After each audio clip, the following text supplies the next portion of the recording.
أعوذ بالله من الشيطان الرجيم. بسم الله الرحمن الرحيم.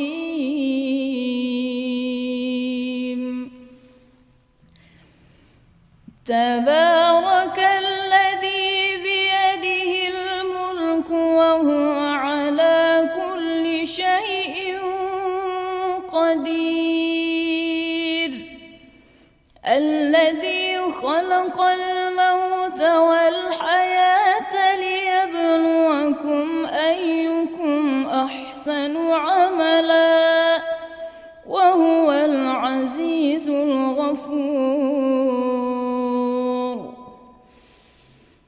الذي خلق 7 سماوات طباقا ما ترى في خلق الرحمن من تفاوت فارجع البصر هل ترى من فطور. Blessed, exalted above the attributes of created beings, is he in whose hand, at whose disposal, is all sovereignty, all authority and power, and he has power over all things.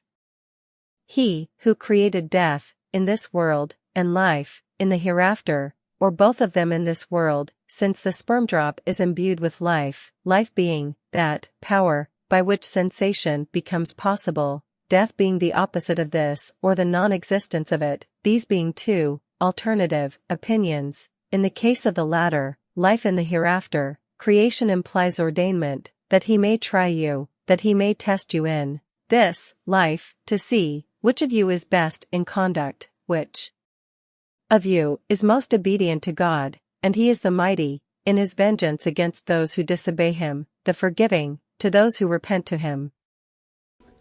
ثم ارجع البصر كرتين ينقلب إليك البصر خاسئا وهو حسير. ولقد زينا السماء الدنيا بمصابيح وجعلناها رجوما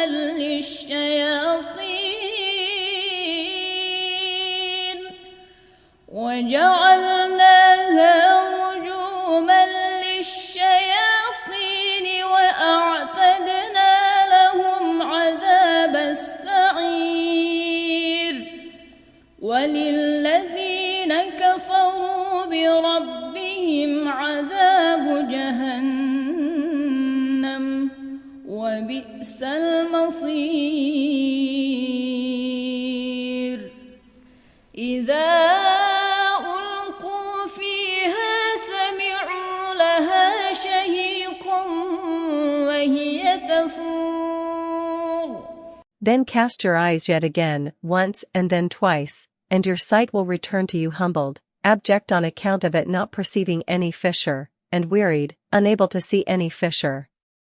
And verily, we have adorned the lowest heaven, the one closest to the earth, with lamps, with stars, and made them missiles against the devils, should they attempt to listen by stealth, in which case a meteor of fire detaches itself from the star, just like a brand is taken from a fire, and either kills that jinn or deprives him of his senses. It is not that the star itself is displaced from its position, and we have prepared for them the chastisement of the blaze, the ignited fire. تكاد تميز من الغيظ كلما ألقي فيها فوج سألهم خزنتها ألم يأتكم نذير. قالوا بلى قد جاءنا نذير فكذبنا وقلنا ما نزل الله من شيء إن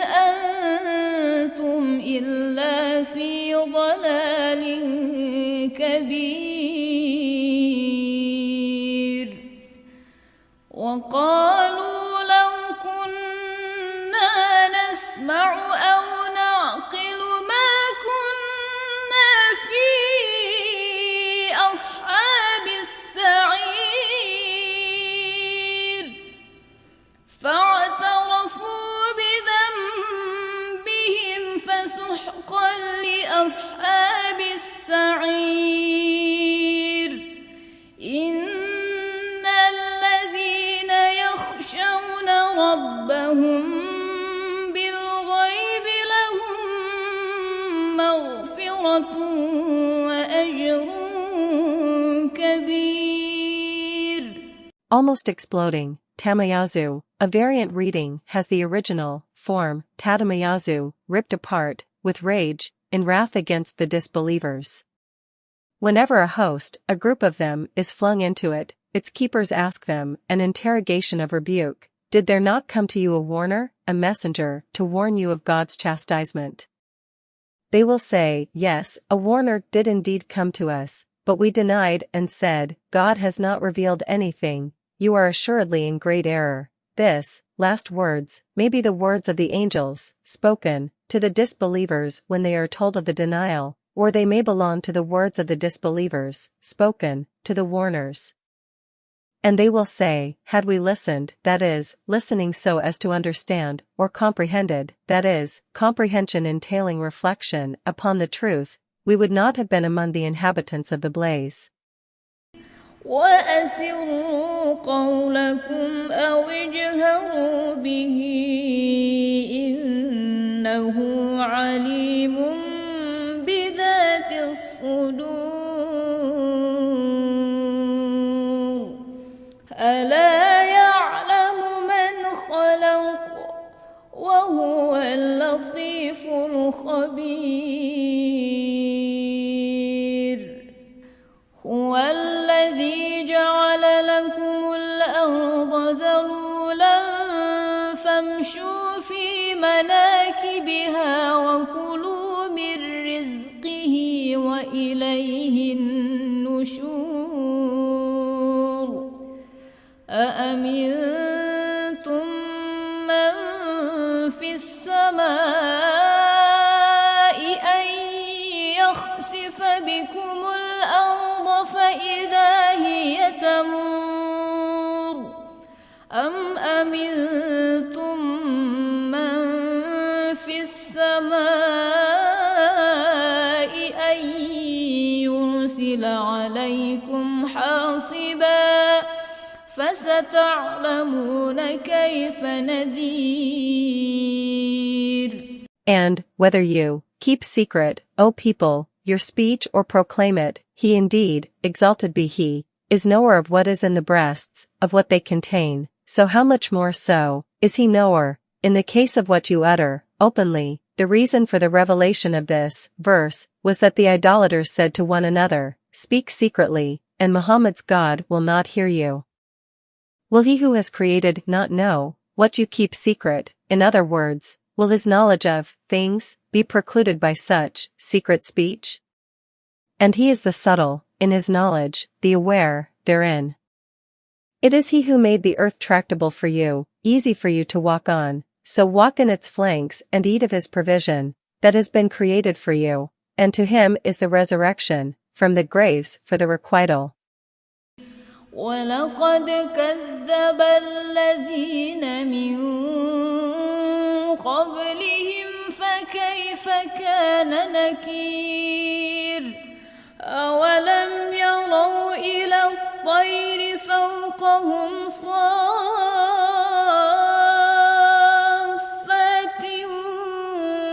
وَيَقْبِضْنَ مَا يُمْسِكُهُنَّ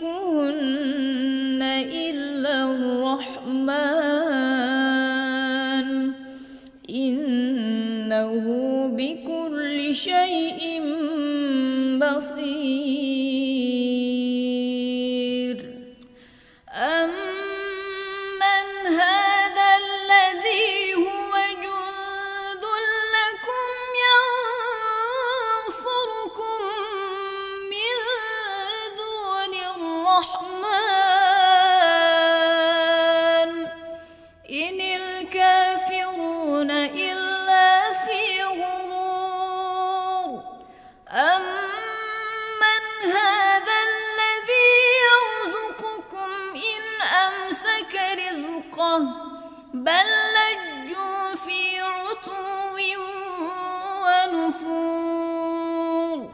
And verily those communities who were before them denied, then, see, how was my rebuttal, how was my rebuttal of them in destroying them when they denied, in other words, how it was true.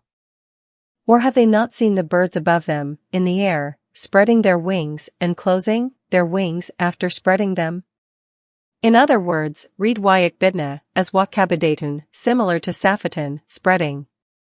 Nothing sustains them from falling, either when they are spreading them or closing them, except the compassionate one, by his power. Indeed, he is seer of all things. The meaning is, have they not inferred from the fact that the birds are able to remain in the air that we have the power to do with them what has been mentioned above, as well as inflicting upon them other kinds of chastisement? أفمن يمشي مكبا على وجهه أهدى أمن يمشي سويا على صراط مستقيم قل هو الذي أنشأكم وجعل لكم السمع والأبصار والأفئدة قليلا ما تشكرون قل هو الذي ذرأكم في الأرض وإليه تحشرون ويقولون متى هذا الوعد إن كنتم صادقين قل إنما العلم عند الله وإنما أنا نذير مبين. Is he who walks cast down, fallen, on his face, more rightly guided, or he who walks upright on a straight path? The predicate of the second man, who, has been omitted, but is indicated by the predicate of the first, namely, 𝐴𝐷, more rightly guided. The similitude refers to the believer and the disbeliever, and to which of the two is more rightly guided. Say, it is he who created you, and endowed you with hearing and sight and hearts. Little do you think.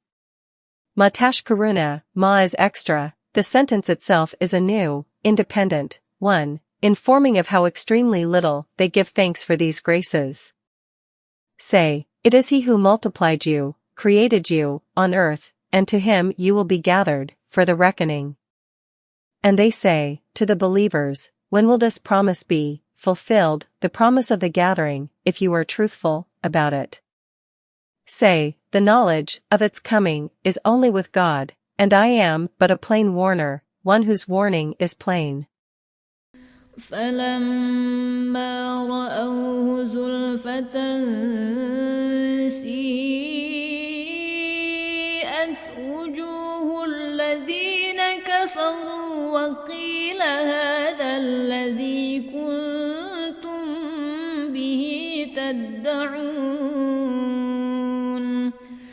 قل أرأيتم إن أهلكني الله ومن معي أو رحمنا فمن يجير الكافرين من عذاب أليم قل هو الرحمن آمنا به وعليه توكلنا فستعلمون من هو في ضلال مبين قل أرأيتم إن أصبح ماؤكم غورا فمن يأتيكم بِمَاءٍ مَّعِينٍ. But when they see it, that is, the chastisement, after the gathering, near at hand, the faces of those who disbelieved will be awry, blackened, and it will be said, that is, the keepers of hell will say to them, this is that chastisement, which, the warning of which, you used to make claims about, claims to the effect that you would not be resurrected. This is the narration of a situation that will take place in the future, and which has been expressed using the past tense in order to confirm that it will actually take place.